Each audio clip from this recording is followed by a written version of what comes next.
Pada sore hari ini kami akan mempraktekkan cara merawat luka gangren secara modern. Untuk persiapannya, ajinet untuk anti hemostasis, hidrokoloid diberikan pada area luar luka agar cairan eksudat tidak merembes dan mengenai kulit yang sehat.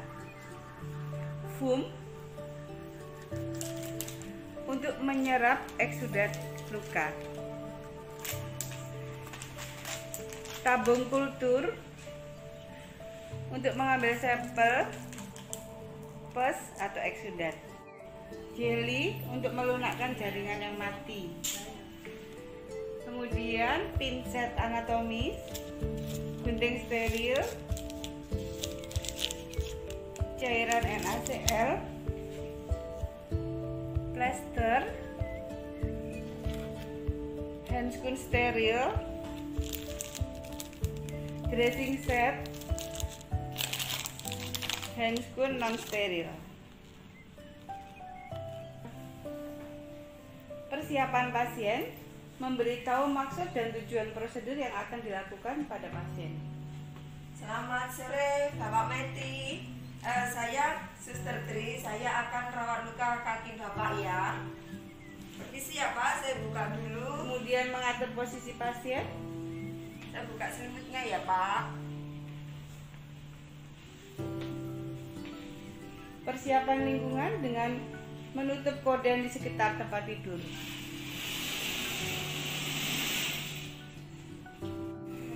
Kemudian perawat mendekatkan peralatannya ke pasien. Perawat mencuci tangan. Untuk membuka balutan luar, kita cukup memakai sarung tangan yang non steril. Ini Pak Meti, saya buka balutannya ya.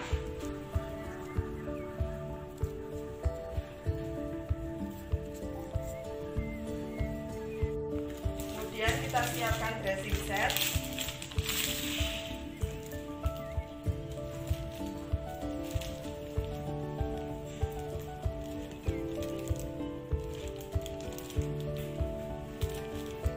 Kita pasang alas di bawah luka. Permisi ya Pak, kakinya diangkat sedikit. Oke. Kemudian kita pakai handscoon yang steril untuk merawat luka.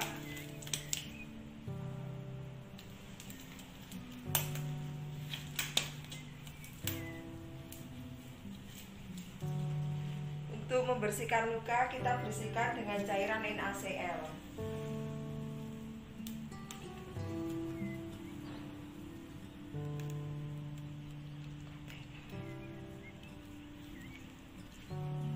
Kemudian kita bisa membuka pinset dan juga gunting jaringan.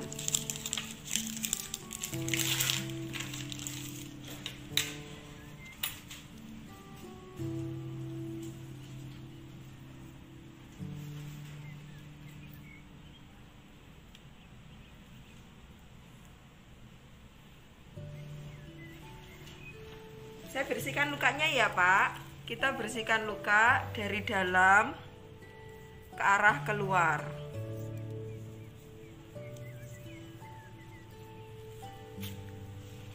Kemudian sambil kita perhatikan, kita pencet apakah di dalam luka itu ada pus yang keluar. Jika perlu ada jaringan yang mati, kita lakukan debrideman yang konvensional. Jika tidak ada, kita tidak perlu debrideman. Kemudian kita, jika ada pusnya, kita harus lakukan pemeriksaan untuk kultur pus.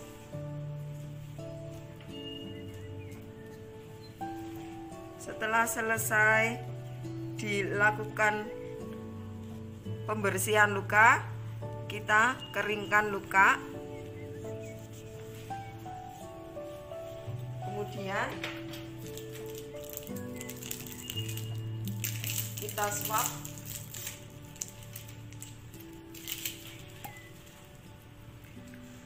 Kita lakukan swab untuk kultur pus, caranya dengan cara zigzag.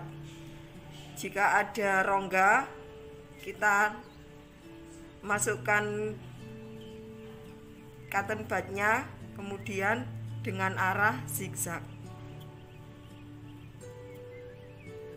Setelah ada sampel di kapasnya, kita masukkan tabung. Jangan lupa dipasang stiker di tabungnya.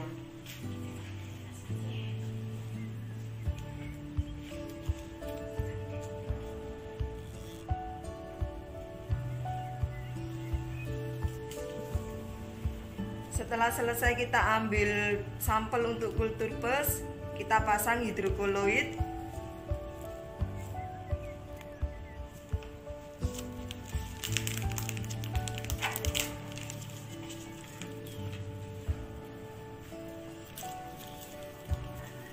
Kita pasang pada tepi luka. Tujuannya untuk melindungi kulit yang sehat supaya tidak terkena cairan pus.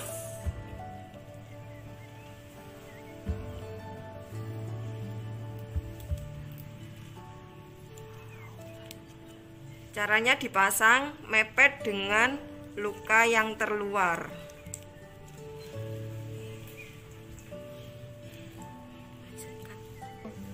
Setelah kita pasang hidrokoloid secara melingkar di tepi luka, kemudian kita beri gel, hidroaktif gel pada jaringan yang mati. Tujuannya hidroaktif gel diberikan di jaringan yang mati supaya jaringan yang mati ini biar lunak, sehingga saat kita rawat berikutnya jaringan yang mati ini sudah bisa diambil.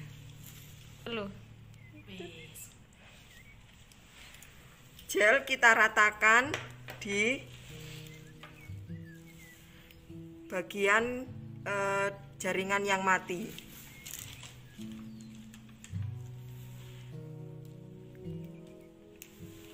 Kemudian pada jaringan yang granulasi atau yang merah ini kita tidak perlu menambahkan gelnya. Yang kita pasang di atasnya ini semua adalah alginat. Mereknya apapun boleh, asalkan mengandung alginat. Tujuannya untuk menghentikan perdarahan. Karena saat granulasi itu banyak pembuluh darah baru yang tumbuh. Kemudian kita ambil beberapa alginatnya untuk dipasang di atas luka.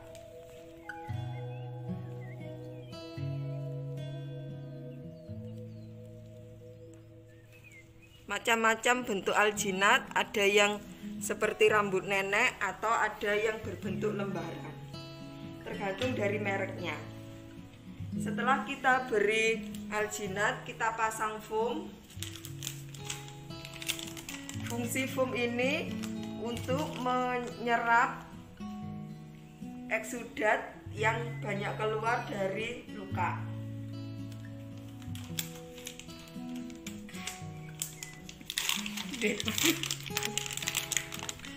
Kemudian untuk foamnya, lebar dari foam kita sesuaikan dengan lebar lukanya.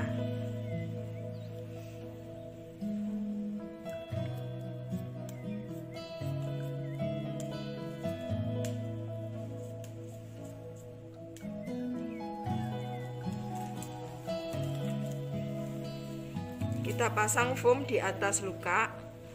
Kemudian untuk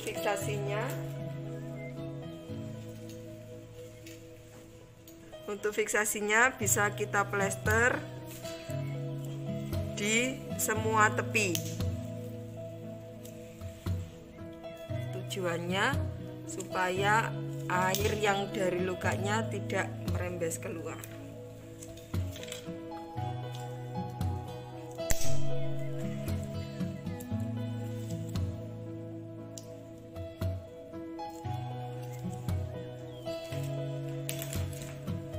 Setelah kita pasang foam, jika kita yakin foamnya sudah cukup kuat untuk menyerap eksudat, kita tidak perlu pasang kasa.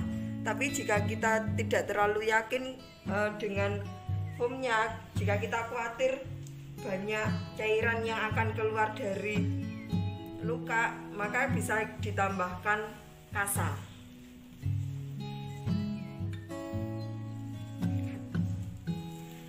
Bisa kita tambahkan kasa di atas foam, kemudian boleh difiksasi dulu biar kasanya tidak lari-lari.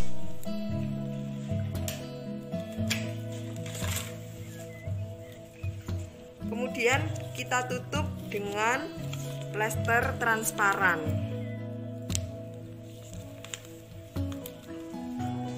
Kemudian kita pasang plester transparan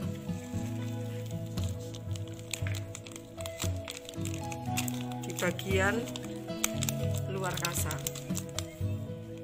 Kita pastikan tidak ada yang bocor.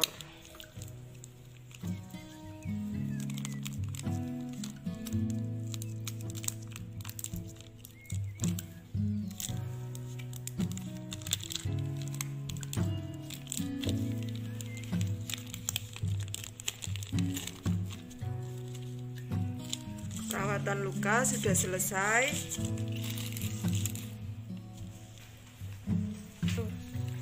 Setelah selesai, kita rapikan alat. Permisi ya Pak.